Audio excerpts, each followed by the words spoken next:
Welcome to the RadioU Podcast. Coming up, why we might need to hire an etiquette expert at RadioU. Also, is the girl with a pearl earring single? All that and more on the way next. Coming up next in the podcast, I went and saw Elio last night, the new Pixar movie, and I give my review of that. Spoiler alert, I think it's the worst Pixar movie ever made. Yeah. But I'll go into more detail on that. But I wanted this to get us in the podcast. We should get a positive note to get things started. Positive start. And let's think about the times when Pixar was so good. Yeah. And how the standards were set so high that now it's so disappointing when they don't meet them. Right. And I'm trying to wonder, because we were trying to figure out exactly when they fell off. And I'm starting to wonder, was it when they merged with Disney? Because I can't remember exactly when that happened. But I don't know. Wasn't that pretty early on, I feel like it was pretty early on, so maybe I'm off with this. But I do feel like those early movies that were just Pixar on their own are so iconic, so different from anything. And so I think that may have some sway. When was it? Well, it says Pixar has produced, this is Wikipedia, but Pixar has produced 29 feature films, which were all released by Walt Disney Studios Motion Pictures through the Walt Disney Pictures banner. I thought at one point they did become like a merged studio, though, where it was like now you're seeing a Disney animated film and a Pixar film coming together. Like they combine. Yeah, I feel like still at this point, Disney releases movies that are not Pixar. Yeah. And so there's still a distinction there. But Yes. You're right. I agree that I feel like I remember at some point in the timeline, it's just where Disney became more involved with ownership or whatever of Pixar. I don't know how that all works, but I'll tell you, to me, I was looking back, and I don't want to be negative here, but I feel like 2015 was the end of great Pixar. Yeah, I would agree. And since then, it's been hit or miss, but it definitely hasn't been up to the standards.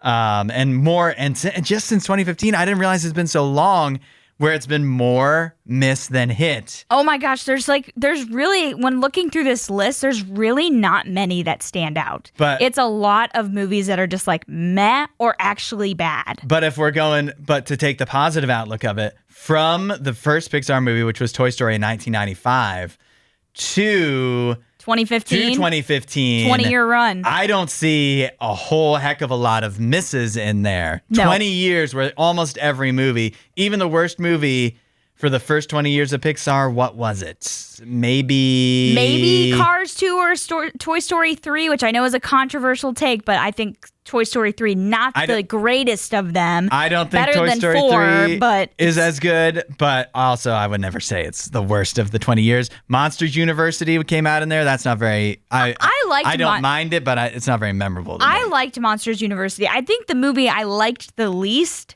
off of this list, I haven't seen The Good Dinosaur. I know you said you liked that one. Yeah, it's a good movie. I need to watch it. But the one I liked the least was actually Brave on this list from 2012. I like Brave too. There's aspects I like of Brave, but I felt overall underwhelmed by Brave.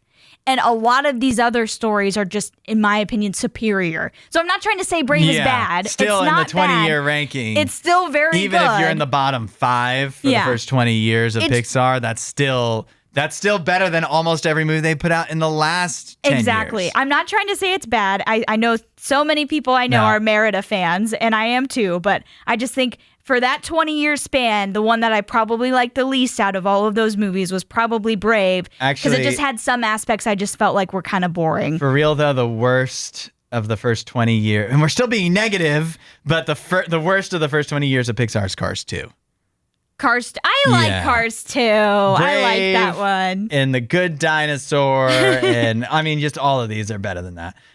Which it's still, I would watch Cars 2 before I would watch Elio every day of the week. I think Pixar's attempt at a Disney princess it's not their thing, you know? Yeah. That's not what they're supposed to do. But let's talk about the ones that we absolutely love, because there are so many bangers on that list for the first 20 years. Well, this is killing our chance of ever doing first to worst, at least for our podcast audience. It'll be old to them. But Elio would be my worst. But my first is WALL-E. WALL-E is my favorite Pixar movie. I love WALL-E. It's such a good movie. And also, I feel like it's a good comfort movie. Mm-hmm. It makes me feel good, at least at the beginning. Towards the end, it starts to feel a little too reflective of where our society is heading as far as like devices in your face. It's getting too real now. It's getting way too real. They knew too much in 2008. I know. It actually is impressive how much they predicted, but that is a great one. I think off of this list, it's so hard to pick because there's aspects of each one of these movies that I absolutely love,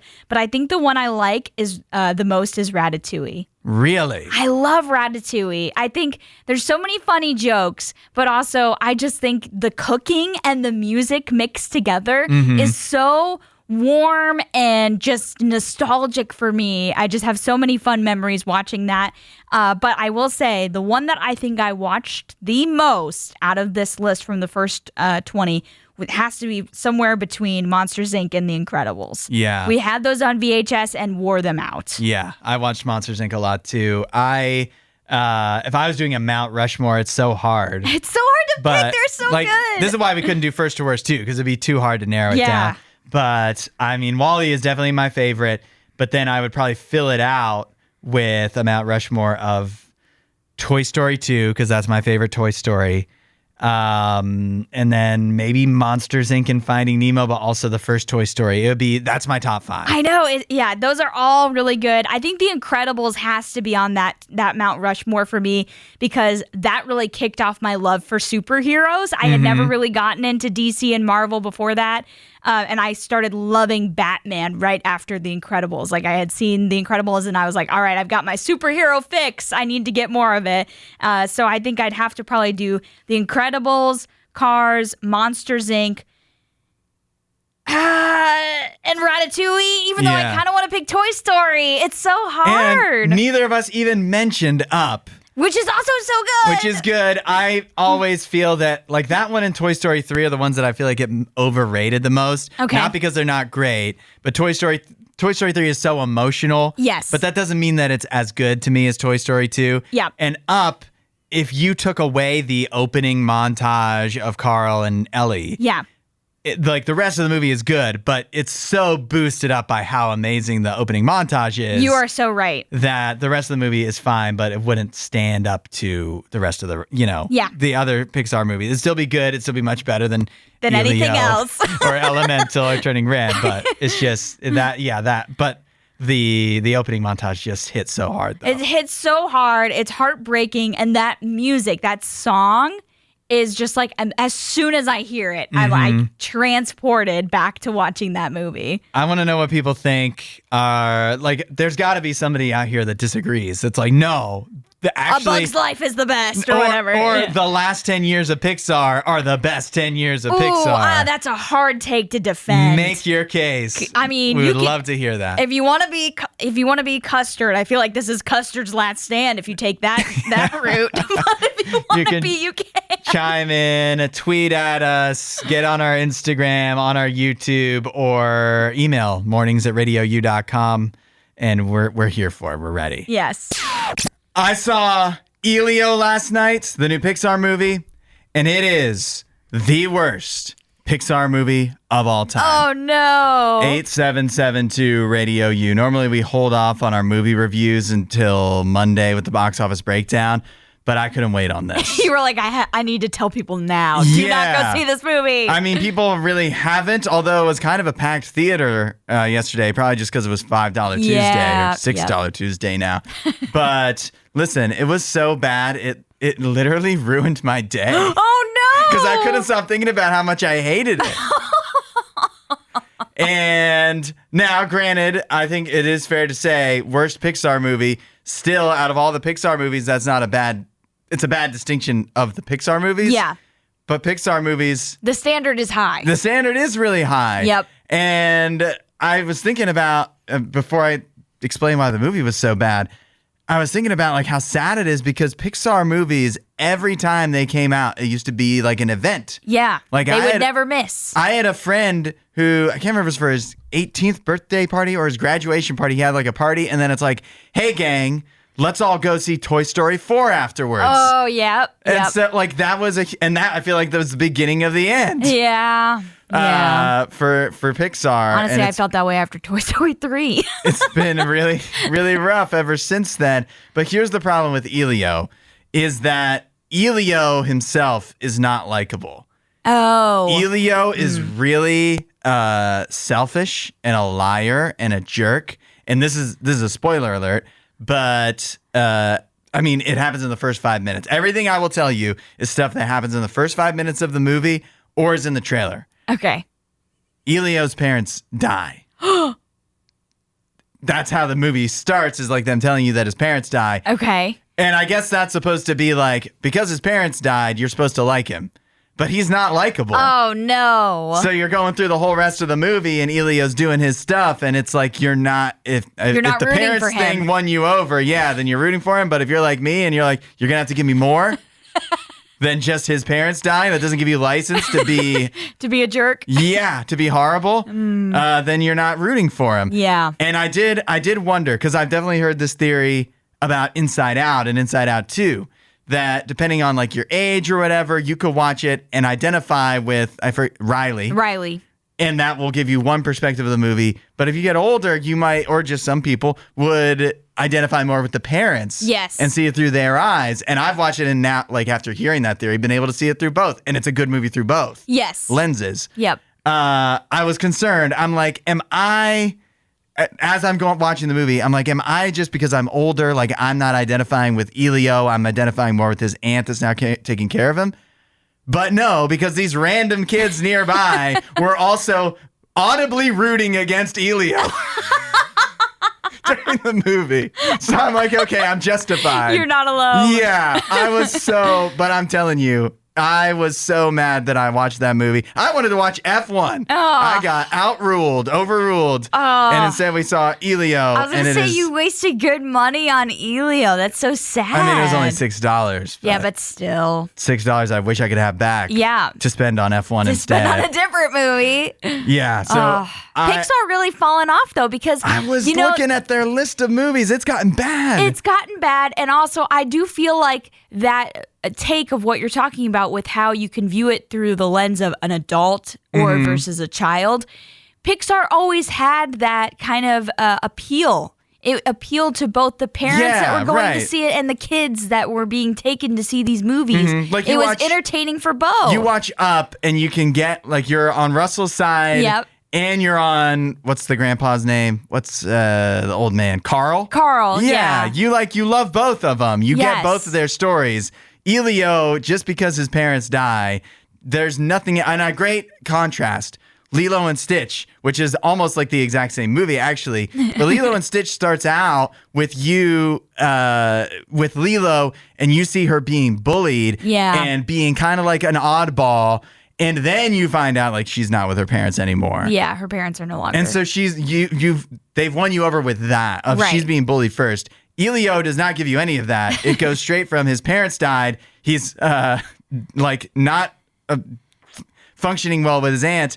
And then he's just like, aliens abduct me, and just like not behaving at all with his aunt, who's trying really hard. So, it was frustrating to watch. Yeah, I feel like Hollywood has lost the game on how to write good characters sometimes. Yeah, I don't know what it is. It's like, it's not that hard to set it up, bully the child, and then you'll relate to them, and then there you go. To be clear, he does kind of get bullied not too long into the movie, but it's already after you don't like, at least for me, after I don't like him. Yeah, you're already like, I don't Start have with any. the bullying. You're right.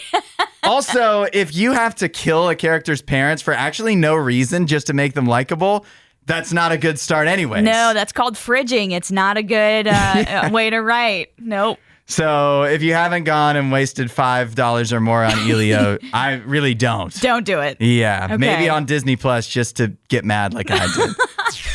Yesterday, we covered on the show the WNBA planning to expand in the course of the next 5 years. They are adding 5 new teams. I guess Toronto, Portland in these next couple of years, and then they announced 3 new teams earlier this week coming to Cleveland. Detroit, what was the third one? Philadelphia. And Philadelphia.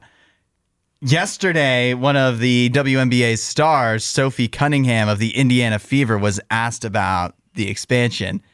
and her quotes are wild. Suffice to say, she's not a fan. She's not a fan, apparently. She was saying how she thought it would be better to, think and listen to what the players want to do too, and where they would like to play. So she was asked about this by apparently Yahoo Sports, and she says, I also think that you want to listen to your players too. Where do they want to play? Where are they going to get excited to play? I don't know how excited people are going to be going to Detroit or Cincinnati, which isn't even right. Not even the city that they're expanding to. Now, what you said up to naming the names of cities, it's fair. You want to think about where the players would be excited to play. But also keep in mind, Sophie Cunningham, you are playing in Indianapolis. And that's exactly what I was thinking. Yeah. You're playing in Indiana. Come on. You have no leg to stand on here. Except that I was thinking, she's speaking from experience. She's like, why did they put a team in this podunk town? That's what I was wondering, too. The only major city in North America without a waterway. And Indianapolis is not podunk, but it's not exactly the cultural epicenter of the United States. But yeah, I was thinking that, too, because I was like, is she secretly saying that she hates playing in Indianapolis? That's what I think. And she wants to play in Miami? Because the two cities she mentioned were Miami and Nashville. Exactly. She mentions, why not maybe think about Miami or Nashville? And here's what I'm telling you right now, Sophie Cunningham, is that there's a good reason they didn't put WNBA teams in Miami and Nashville. Why? The players at cities the players might want to be in, because there's other stuff to do there. And I'm sorry, this is not even against the WNBA. In Miami, they have tough times filling other pro teams already. Talk to the Marlins. Exactly. And so you think that you're with all the list of things you can do that the average person can do in Nashville or Miami, and on a summer Saturday night, they're going to go to a WNBA game. I'm sorry, they're not. They're not. Meanwhile, Detroit and Cleveland, while they both had WNBA teams that have left, they were successful for some time. And the cities that love basketball too. So I don't understand. Dallas's team that they currently have for the WNBA, that was Detroit's team. Mm-hmm. And they were very successful from around the time that the WNBA started until when they moved to Tulsa and then eventually to Dallas. Mm-hmm. So they've had a track record of having a good WNBA team. So yeah, I just think what she's saying is unfounded. And I would agree with you. These are the cities that do need more things for people to do. Exactly. So, yeah. Especially Detroit. I think she's just telling on herself, though. She is not happy living in Indiana. Yeah, she doesn't want to be there anymore. And I don't know, in the WNBA, you don't make as much money where you can just have all the multiple homes and leave in the offseason to somewhere you like. The people have spoken. They don't want crinkle fries. 8772 Radio U and a burger chain has listened. In South Carolina, there's a local burger chain that has 8 locations. It's called Rush's. Mm-hmm. And they, several weeks ago, changed their classic fries, which, they were the standard fries that most fast food restaurants would have, and instead went to crinkle fries. But that didn't last very long because people rose up in protest. Oh, no. And Rush's has announced that on July 18th, they'll be returning to their classic fries. The people have won the battle against crinkle fries in South Carolina. Yes, their voices were truly heard and listened to, and they got their way. My favorite thing ever is this tweet that shows this guy, definitely a senior citizen. Yes. Protesting the fries, which is the last person you would think would be doing this. It is the last person. But it's perfect. The last person you would expect to be holding a sign at a protest. Yep. And he's all alone on the side of the road holding a sign that says, honk if you hate Rush's fries. It's an older man. He's a little on the larger side. But very well dressed. Yeah, he's dressed in a polo, tucked in, khakis. Yep. He looks like you would see him at a old time, or not old timey, but just an out of the way rural church. Uh-huh. And he's out on the side of the road protesting the Rush's fries. Oh, I can't imagine. There has to be somebody, right, that was driving by and they're like, hey, that's Henry from church. Right. It's Grandpa. Yeah. Grandpa's protesting Russians. Yeah. But I mean, I don't know. Maybe it's the kind of person that has the time to just stand on the side of the road all day. He's probably retired. Yeah, definitely. Yeah. And he probably goes to Russia's every day. Yeah, he's like, this is ridiculous. This ruined his day when they changed it. Oh my goodness, you are so right. The irony is apparently Russia's initially decided to change to crinkle fries because people were complaining, or at least had been asking for them to switch. Oh, they didn't like the regular ones. Not enough. Or they're like, hey, have you guys ever thought about crinkle fries, though? And then they roll that out, and everybody's like, no. Russia's learned the hard lesson that you can't please everybody. No. And unfortunately, change often does bring people out of the woodwork, you know, that wouldn't complain normally, but now they're like, no way. I want to say, too, the people of South Carolina are right. Crinkle fries are lackluster. They're not always bad, but as far as if the hierarchy of styles of fries, crinkle fries are way at the bottom. Like, why would you choose those over some of the other better varieties? Potato wedges, curly fries. You're going to switch? Shoestring. I think people sleep on the shoestring fries. Yeah. Shoestring fries, good. Steak fries, those are harder to get behind, I think. I mean, anytime you have more potato, it's like you really need to season up. Yeah, that's or else right. It can that's get the problem too much. with some crinkle fries is there are a lot of potato and not a lot of seasoning. No seasoning, yeah. So I feel like Russia's missed the mark, but credit to them for realizing quickly that they did. And being willing to change back. Masters of the pivot, apparently. Yeah, sure. Seriously. Here's some advice for the single ladies out there. 8772 Radio U. Now, I'm just the messenger, though. Don't shoot me. This is from TikTok. A theory going around that single ladies that are wearing pearl jewelry need to stop if they want to get a date. Allie, you're a single lady. Do you buy this? No, I don't. In fact, I think this is quite hilarious. But yeah, it's called the pearl earring theory, which is a theory that wearing pearls as like earrings or a necklace, bracelet, any jewelry that has pearls in it, it makes you look expensive or high maintenance, causing some men to shy away from you. So, yeah, I don't buy that at all. I can't speak for all guys here, but I am a guy. Yeah. So I think I have some experience when I say that we are not even going to notice what kind of jewelry we're. I mean, we'll notice that you're wearing jewelry. Yeah. But does that factor? First of all, will it register that you're wearing a pearl necklace or pearl earrings? No. And will that, even if we did notice, deter you? Will that factor into our decision to ask you out or not? Very unlikely. Yep. I was thinking about this, and I can distill this down because, like, I feel like I see these theories go around on TikTok and stuff where gals get these ideas, you know, like they come up with these theories of why they're not getting dates. And I'm telling you, it's not as complicated. No. We're thinking like three things. Are you cute? Are you annoying? Are you are you obviously a mess? And sometimes if you get 2 out of 3, guys will still go for it. Still give you a chance. Yeah. But if you're not cute or cute, annoying, a mess, you want to be cute, you don't want to be annoying or a mess. Yeah. Whatever you can do, but like your jewelry really doesn't factor into that to me too much. No. I guess it's going to help you be cute. Yeah. It cannot hurt you. No, I would 100% agree. I mean, there's certain jewelry that I would say is more unattractive. Like, I'm certainly not attracted to like the gauges, like the massive gauges or whatever. But that's just a personal preference. Personal preference. Yeah. But yeah, I would agree with you that I have never met a man that has said, yeah, I notice the earrings that girls are wearing. Yeah. I know what type of earring it is, and I care about the earring that they're, like I just have never even heard guys talk about earrings. No, me and my bros, when we're sitting around, nobody has ever gone, I really like so-and-so's Ashley. earrings. Yeah, I like her, but she's been wearing pearl earrings.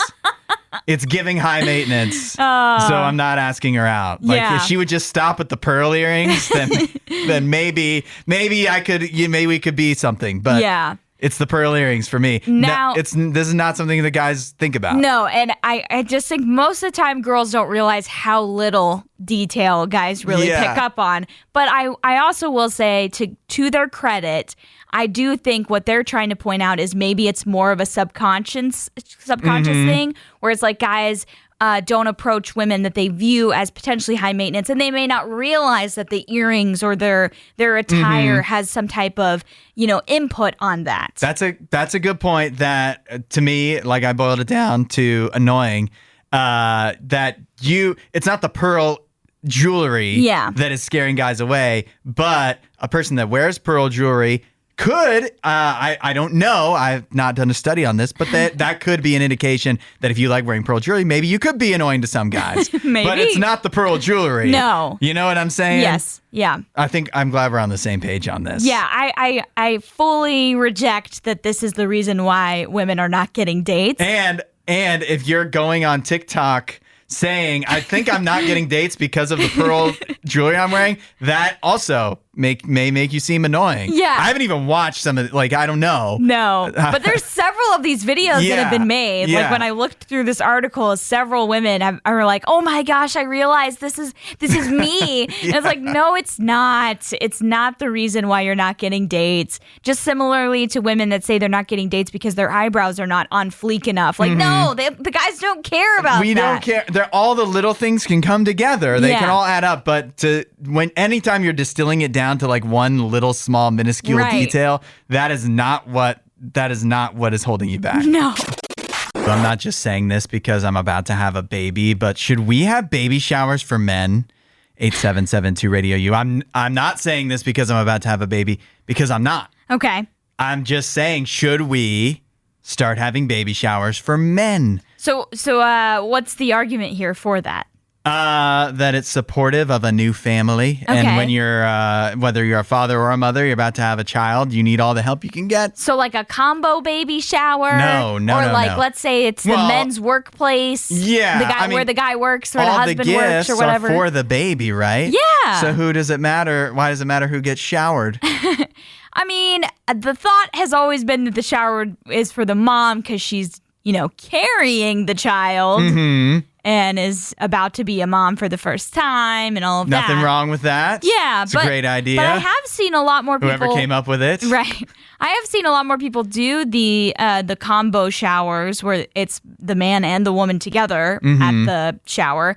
Or I've seen a lot of places where the guy works, the husband, he doesn't necessarily get a shower, but like his workplace will get him a bunch of stuff for the baby. And I think that's great. This is what I'm seeing is a lot of support for your, like, the man's workplace, the father-to-be's workplace, showering the dad with gifts and having a whole party, or at least to get together in the break room where they give the dad a bunch of gifts for the baby too. Yeah. And it seems like the moms really appreciate that as well. So I'm totally in on this. I think it's super wholesome. It'd be a little odd. I don't know if it's odd. If you've never, if the mom has never come into the workplace before, right? Are you going to invite her? No. So just have the party for the guy. Yeah. He can bring all the presents home. And then they get to, then the baby's set up for success. Yes. What's wrong with that? I have seen this happen before with somebody I know. She posted, a mom-to-be posted a picture of her husband coming home with a whole bunch of gifts that his workplace had given him. I don't think they had a shower, but they just had, they were like, all right, we're getting gifts for Tony or whatever his name, and we're going to put them all together for him, take it home because he's about to be a dad, and I think that's great. There's no reason why that can't happen. Yeah, I actually love that. And Jordan says, absolutely, at 8772 Radio U, Jordan said, it's not about the stuff, it's about the gathering and celebration. Men should get the party too. Yeah, they're about to be a dad. It's usually for first-time moms is when we do a baby shower. You don't do it usually for the subsequent children because it's like, oh, once you're set up, you're good to go, even though that's not necessarily true. But yeah, so I feel like, they're about to be a dad, so it's a big deal for them too. And there's no reason why we can't give them gifts as well. I like in some of the videos I'm seeing, and this feels so real to me, that the stack of gifts is basically all diapers. Yes, which is the number one thing that's needed. It's what you need, but also I'm thinking as a guy, if Nene was going to have a baby and like we were gonna have a baby shower for him, I would have no idea. It's like, well, I guess diapers. What size? I don't know, but I'm gonna get that really does sound like what the else would I get? go-to. Yeah, the go-to gift for dads that are like, well, so and so is about to be a dad. You know, Jared or whatever is about to be a dad. We got to get him some gifts. What should I get him? Let's get him some diapers. You know, yeah. I guess you can't go wrong. No, you can't go wrong unless it's like a really big baby that's too big for the diaper size you got. But yeah, but I'll take that chance. Yes, take that chance. And if you're worried about that, you can move a few sizes up. Eventually, the baby will grow into that size. If we ever have a baby shower for anybody here, I'm just buying the biggest size of diapers. No, don't do that. Just buy like size 2 or something. I got them Depends. I wanted to make sure they wouldn't grow out of them. We are doing Would You Rather Wednesday. The question is, would you rather have to wear water wings on your arms every single time you swim in any body of water, or would you rather enter any single body of water by doing a belly flop for the rest of your life? You go swimming in the ocean, at the pool, at the hot tub. You got to do a belly flop. 8772 Radio U. We'll start with Logan, who says belly flop for me. Belly flop for Logan. We also heard from Regina. She said, do belly flops to tone your abs? I like having that outlook. She says, if so, I'll go that route, as exercises aren't fun. Otherwise, water wings it is, and I'm finding some really nice ones. That's true. You might be able to find some nice ones. We don't know if they make them for adults, but they might.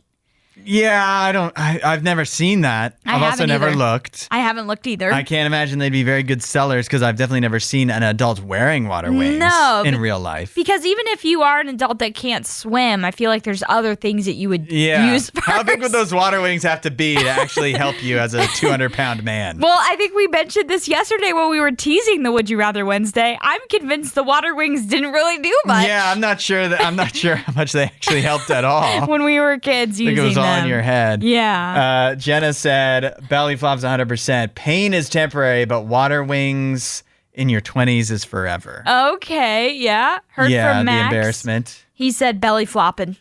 All right.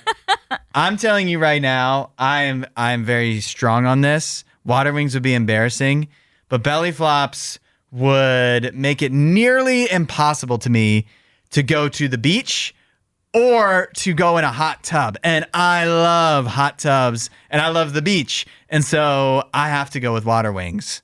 Belly flops would be embarrassing too. Like they hurt physically. Yeah. And even if you're at the pool where you can do a belly flop, you're causing a scene every time. Yeah, you really would be, because people would be like, what in the world are they thinking? Yeah. So, and even when kids do belly flops, you're thinking that, like, why are they putting themselves through this pain? Mm-hmm. I don't know why we did that as kids. Like, I feel like as kids, we were always obsessed with trying to get the right belly flop, the perfect sound, to come from that. Oh, man, the pain, I can still feel it, the sting. But with that being said, I'm going with the belly flops. I honestly think the embarrassment of the water wings is just too much for me. Really? And once I'm in the water, I can do what I want. I can swim. I'll be fine. Mm-hmm. So it's just that initial embarrassment of getting in the pool a weird way or getting in the hot tub a weird way. Yeah. But after that's over, we're good. I just don't think most hot tubs are big enough for anybody to even do belly flop into them. Good point. Or like a lot of times at the Airbnbs and stuff like that, the hot tub is raised up. Yeah. And you have to walk up steps. Like so you'd be like jumping off the little step ladder thing. I'm just not convinced. I think you would hurt, like more than just hurting your belly from the flop. You would die. I think you could hit your head really easily. Yeah. Belly flop. Jeff says belly flop because I need to go underwater. I'm that way when I get in a pool. I need to jump in or else I can't really walk in, Yeah, you do kind of like, you just got to rip the Band-Aid off. Right. If it's a cooler pool. But I as we mentioned, we're not even convinced how much effective water wings really are at keeping you afloat. Right. And I guess, technically, this is a bit of a loophole, but you could deflate them.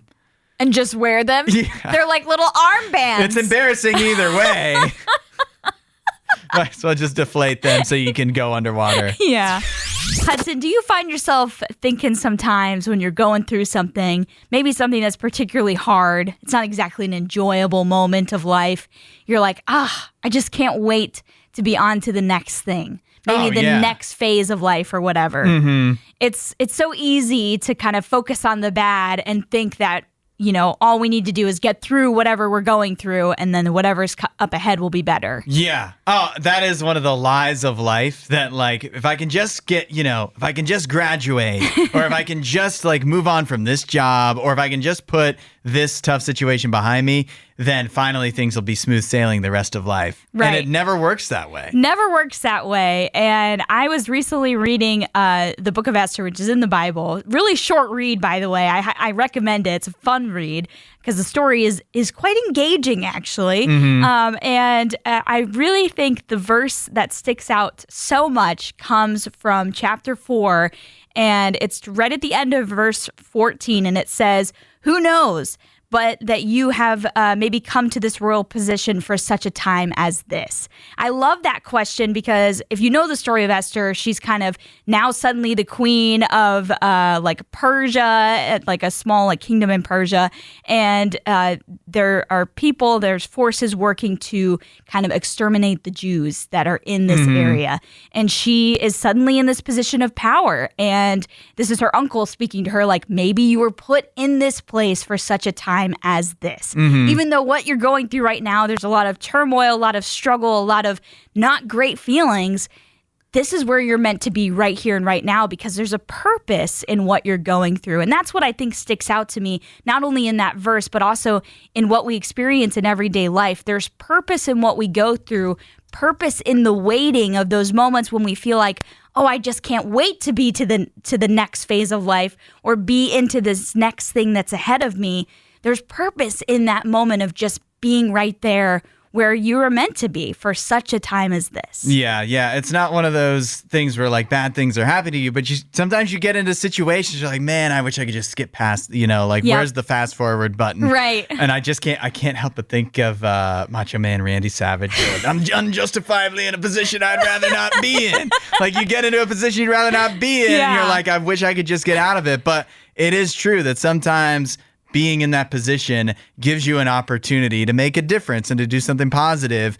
And while we can look at it and just see the negatives, there are reasons that things happen the way they do. Absolutely. You know, talk to God. Maybe see why you're in this time, why you're in this season of life. What's the purpose behind it that maybe you're not seeing, you're struggling to see right now? You can also talk to friends and family because getting an outside perspective can help with this as well. And it's so true. We can be so pessimistic that we're in a situation where we're only seeing the negatives. But then it's true. You start talking to even your friends, your family, you start talking to God, and they're like, really, like, it's not in a dismissive way, but sometimes they're like, you think that's bad? Right. You know, like think about these things that you could that are actually good things or that can actually come out of what's going on right now. Right. And God will definitely help you see that and help you see stuff that you may be ignoring because you've got the glasses on of like, I can't believe this is happening to me. Right. You're right where you're meant to be, right where God has you. And it's important and it's there's a reason and intention behind that. So, you know, whatever it takes to see the blessing in that, it may be a conversation with God. It may be a conversation with a friend or a family member. But I encourage you to find that meaning and find that purpose because it's there and you can find it. And to put a bow on it too, not just like we can get in bad situations and sometimes it's not as bad as we think. And sometimes that doesn't mean that it's from God, but having him there to remember that he will carry you through. Right. Even if it is a bad situation that might not have good come of it, he's still there to help. RadioU.com/free gift. Well, I'm very excited about the news that we talked about yesterday, Hudson, which is that Cleveland is getting a WNBA team. I haven't really gotten that much into the WNBA, and I think a part of it is because I don't really have a team to cheer for. You know, certainly there's some players that stand out to me: Caitlin Clark, Angel Reese, Sophie Cunningham, all these different people. You know, Sabrina Ionescu. There's so many players that I'm starting to kind of follow a little bit, but I don't have a team. But now that Cleveland's getting a team again, that will all change. And I saw this post on my Facebook yesterday, and I was like, ooh, we need to talk about this because the comments were full of some pretty fun suggestions. And it was from Cleveland.com asking, what this Cleveland team should be named. The number one choice. This can make or break how fun they are to cheer for. Exactly. This is a big deal. And Cleveland just went through this with the baseball team, with the renaming. So, we have lots of opinions, and the comments were full of them. But number one was definitely Rockers, which we talked about yesterday. Rockers was the Cleveland WNBA team for several years, and so a lot of people want that back. The nostalgic factor, they want that same name. But I gotta be honest, a lot of people had some other great choices that I think are fun too. I don't know how I feel about Rockers too. Yeah. Like, it's just a little on the corny side of things. It doesn't sound like a minor league baseball team more than a professional WNBA team. Yeah, I get what you mean by that. And also, there's a lot of really cool names in the WNBA, like the Valkyries. I love that name. That's awesome, actually. That is such a cool name. And so I think we do need to try and stand out a little bit more. So some of the ones I liked, I pulled from the comments. You can tell me, rate them 1 to 10. Okay. What you think. The Cleveland Blizzards. Does Cleveland get blizzards? I mean, they have lake effect snow. Is that the same thing? Kind of. I mean, they get a lot of snow. Blizzard is the wind, right? It has to have the wind. Right. But they do get a lot of snow in Cleveland. So I didn't hate this idea. I'd give that, it's cool. It's intimidating. I'd give it a 8 out of 10. I would make it singular. Cleveland Blizzard. Oh, I think I was contemplating whether to do that. In the comment, they had blizzards, but Blizzard would be cool. But then also, now I'm thinking Dairy Queen. Does Dairy Queen has a corner of the market on that? Maybe that could be a sponsorship tie-in, though. Maybe. Yeah, the Blizzards win, you get a free Blizzard. Yes, and then there's another one here that is definitely tied to something happening next week, which is the release of the new Superman movie, which is filmed in Cleveland, the Cleveland Kryptonite. Okay, 0 out of 10. 1, probably like copyrighted, right? And prisoner of the moment. 2, Kryptonite on itself is like, it's just, that'd be like naming your team the Cleveland, I guess Diamond. I don't know, that's kind of cool. But like, Kryptonite doesn't do anything. It just weakens. It just takes away Superman's power. It just weakens his power. So yeah, I don't like that at all. I thought it was cool, but it's fine, yeah. The Cleveland Bellas. Bellas apparently is the female version of Cavaliers. I was like, okay. I don't know. The average person isn't making that connection at all. Yeah. Honestly, it made me think of Pitch Perfect. The Bart and Bellas. I don't know. I don't know if that really... 2 out of 10. Okay. For girl power. Yeah. The Cleveland Ghost. That's kind of cool. I kind of like that. Yeah. Is there any significance to that, or? I don't know why the person commented this. They just gave it as one of their options, and I was like, I actually think that's fire. Sometimes I think too that you get bogged down when you're naming a team. It's like, we need to represent the city. This needs to be. Sometimes just pick something cool. Yeah, like Valkyries. Like, that's just cool. It's like isn't that like Norse mythology? So yeah, it just needs to be cool. I agree with that. So yeah, Ghost. That's my favorite so far. I think 9 out of 10. Okay. The Cleveland Flames. 5 out of 10. Yeah. Just like generic. Very generic. This one is very city oriented. The Cleveland Lake Effect. Oh. So many people commented this. That's not like fun though. It's like the most non-realistic sport name, but also it truly is a hazard in Cleveland. Yeah, it sums it up, but it's not like it's just not fun or exciting. It's not fun. But I like Ghost, I like Blizzards. I feel like still though that there's room for something better that could work better. That's why I gave Ghost 9 out of 10. I would agree. I think there's something that will probably trump all of these, but I have a feeling they'll probably still go with the Rockers. Yeah. But I do like the idea of Blizzard because I think the uniforms, the logo, some great opportunity there. Yeah, definitely. Big news for NASA, Hudson, in this recent in-space update. The National Aeronautics and Space Administration, commonly known as NASA, announced that they are officially partnering with Netflix. Okay, They're going to be live streaming some content on there, which include rocket launches, spacewalks, and views of Earth from space. Nice. That's interesting. Yeah. Kind of. Now, you're the space one here, so correct me if I'm wrong, But isn't a lot of that stuff like stuff that you could just watch on the NASA website anyways for free? It is available on NASA's website, yes. And also NASA has their own streaming service called NASA Plus. Do you have to pay for that? Yeah, but you don't need... Wait. Hold up, though. Isn't NASA funded by our tax dollars? I believe it is. And you're telling me they have they want to charge me for a streaming service as well? They have a streaming service, which I did not know about this until I read this article. They have a streaming service filled with documentaries and other content about space. Okay. Which I'm like, what's even the point of having that? Yeah. All those documentaries are on YouTube. You don't need to watch No, they them are on NASA not. Plus. You're joking me right now. No, I feel like they really are. I feel like more than what you need for your space fix this is on actually YouTube. Bad news, right? Like NASA is paywalling itself, even though we fund them. Well, they're not removing the streams from their website to push them onto Netflix. Thank goodness. They're just pushing them onto Netflix to put them in front of an audience that wouldn't go to the NASA website, which I appreciate that because a lot of people might not realize how fun it is to watch a rocket launch or a spacewalk, but when they see it as a recommended thing on Netflix, maybe they would give it a try. Yeah, that's a good point. I've watched a few rocket launches. It is kind of fun. Yeah.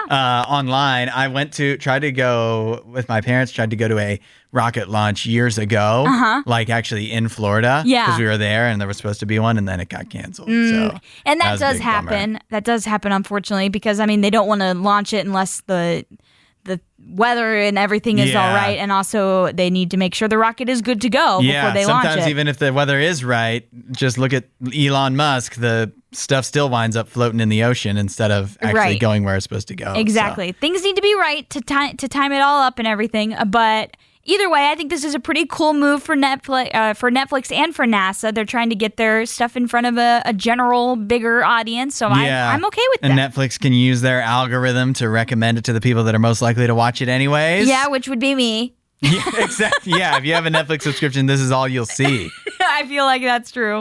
Classic workplaces blaming Gen Z again for issues. No.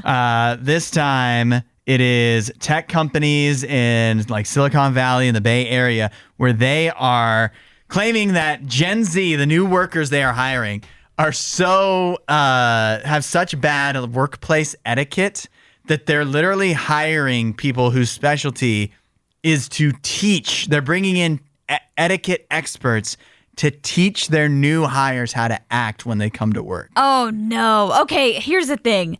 I have seen stuff like this before. Not the etiquette experts being hired, but I've seen this with TikToks where girls will show the outfits they're wearing to the workplace. And these are not, business casual business outfits. In what way, though? These are like outfits showing their belly button.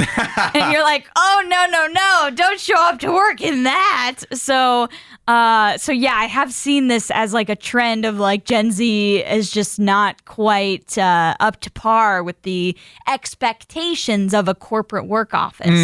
I'm always like, I don't want to side too quickly with just being like, yes, things should always be the way they've always have been as long as you've known it. So I'm just like, they're hiring these etiquette experts, especially for like workplace attire. But what if we can just like dress down a little bit? Ever since 2020, we just a little more casual now. I mean, we are pretty casual here We've at always RadioU. been this way. And I think we do pretty good work, if I say so myself. I think so too. I don't think it distracts from anything. I don't think it's distracting when I'm showing my belly button around the office. Okay, well, you're not doing that. And I appreciate that you don't do that. But I would say that would be distracting. Like for you to show your midriff. Like what? Like it was like midriff and miniskirt mix. Like what are you doing? Like, come on. You're just trying to be comfortable. No. That's just how I feel most comfortable. And I don't want to be uncomfortable. I'm trying to get good work done.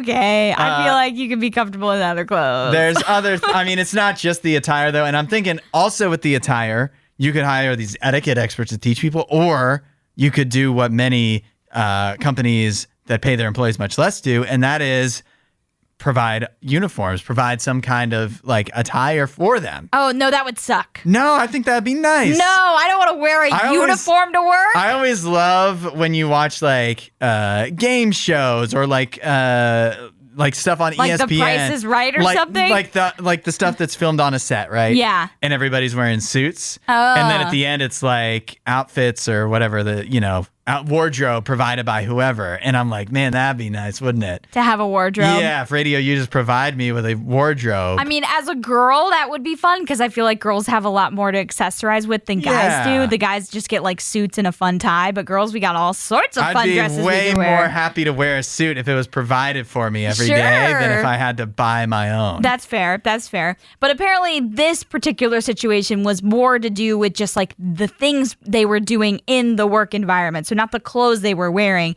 So for instance, one supervisor said a new hire repeatedly left food wrappers scattered on the communal lunch table, assuming janitors would clean it up. Their manager didn't know how to handle it as they didn't want to sound like a parent. Which I get that. Sure. They don't want to come across as telling, Jimmy over here, and clean up after yourself, Jimmy. At work, when you do have a position of power, it is such like, it feels... getting into the minutia of like, I don't want to feel nitpicky, but also they shouldn't be leaving their trash everywhere. No, they shouldn't be leaving that there just because you have a janitor. Just because you have a janitor doesn't mean you need to leave stuff on the table. Clean up after yourself. That's a number one rule. You know what the good news about this is, though? Like, I'm taking a positive spin. The Gen Zs that are not knowing how to come, like, they're talking here about people that weren't showering for weeks coming into work and stuff like that. When you're doing that, it might be a negative at the workplace. Like, some people don't want to be around that. But also, when they're hiring etiquette experts to teach you that you need to shower, you're creating jobs. And I think that's helpful. And these people, by the way, these people that are the etiquette experts, the amount that they are getting paid, I'm sure it's crazy because you said this was like in Silicon Valley, right? So they got to be making mega bucks. I actually just want to get into that business. Yeah, how do we become etiquette experts? Yeah. And what you're gonna want to do, I'm here to tell you, I have a presentation of why you need to shower at least like every other day. Thanks for listening to the RadioU Podcast. Don't forget to rate and review the show.